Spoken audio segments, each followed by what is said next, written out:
Hello everyone, welcome back to my YouTube channel Beautiful Art and Craft Kids. Hope you all most well. Today I am drawing how to draw a cute ice cream.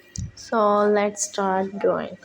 Okay, materials you will need: paper, pencil, eraser, color pencil, marker or crayons, optional for coloring. Step by step instruction: draw the cone.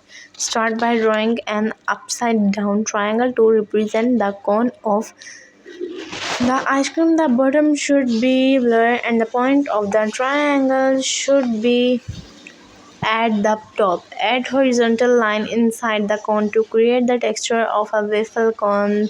This line should be evenly shaped. Step 2. Draw the ice cream scoop.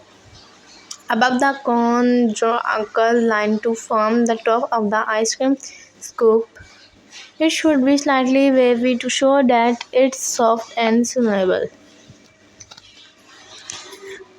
Extend the curved line downward from the rounded shape of the scoop. You can make it look like a perfect dome, or you can add some electoral for a more realistic look. Add detail.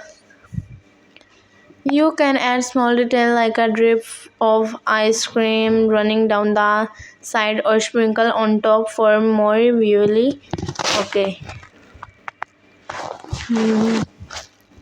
Optional, add more scope. If you want to make a multi-scope ice cream cone, repeat step 2 and 3, drawing an additional top of ice cream on top overlapping the lower one. That is okay. Subscribe my channel. Bye bye.